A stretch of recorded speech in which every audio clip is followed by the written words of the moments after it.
பார்த்தீங்கன்னா ஆலமர கோயிலுக்கு வந்திருக்கேன். அங்கே ஐயா இருக்கார், பாட்டாளி ஐயா. இங்கே தான் வந்து கோயிலுக்கு உண்டான ஏற்பாடெல்லாம் பண்ணிகிட்ருக்கேன். இவர் தான் ஐயா. சொல்லுங்கள் இந்த கோயிலை பற்றி. ஐயா இங்கே வந்தீங்க ஆலமர கோயிலில் சுரேஷ் சாமி வந்திருக்கிறாரு குனியமுத்தூர்லேருந்து.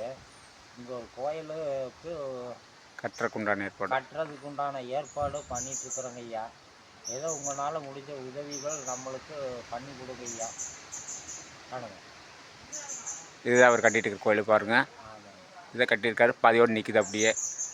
நிர்வாணம் எல்லாமே பாருங்கள் அப்படி நிற்கிது. பக்கத்துலேயே பாருங்க ஆறு பாருங்க. ஆலமர கோயில் எப்படி இருக்குன்னு இப்போ காட்டுறோம் பாருங்க. பாருங்க,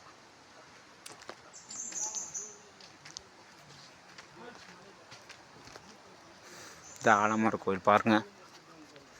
இறைவனே வந்து அங்கே உட்காந்துருக்காரு பாருங்கள். அணையாதீபம் போட்டு ஐயா வந்து பேசின ஐயா இங்கே தான் இருப்பார் எப்பவுமே. ஐயா வந்துட்டார்.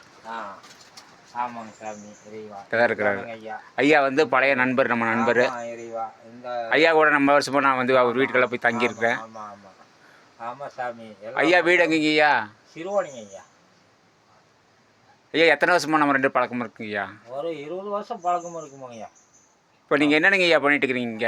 இப்போ நம்ம வைத்திய தொழில் பண்ணுறோங்க. என்னென்ன மூலிகை வந்து எல்லா மூலிகை, என்ன நோய்க்கு எல்லா நோய் நொடிக்கும் மருந்து தயாரிச்சு கொடுக்கும். சிறப்பு குழந்தை இல்லாதவங்களுக்கு சிறப்பு குழந்தை இல்லாதவங்களுக்கு, ஊமையாக இருக்கிறவங்களும் பேச வைக்கலாம், மொண்டியாக இருக்கிறவங்களும் ஓட வைக்கலாம், பைத்தியமாக இருக்கிறவங்களும் தெளிய வைக்கலாம். எல்லா நோய் நொடிக்கும் நம்மக்கிட்ட சிவமூலிகை இருக்குது சாமி.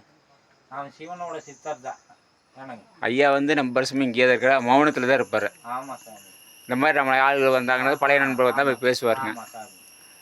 ஒரு உதவி வந்து நம்ம வந்து அடியார்கள் திருக்கூட்டம் மூலிமா செய்யலாம். அவருக்கு ஏதாவது செய்யணும்னா என் நம்பரை அங்கே கொடுப்பேன். அந்த நம்பருக்கு நீங்கள் கூப்பிட்டிங்கன்னா நேராக அவர் வந்து பக்கத்து செய்யலாம். இல்லைன்னா எங்களுக்கு கொடுத்தாலும் நான் பண்ணுவேன். நன்றி. நன்றிங்க. நன்றிங்க ஐயா.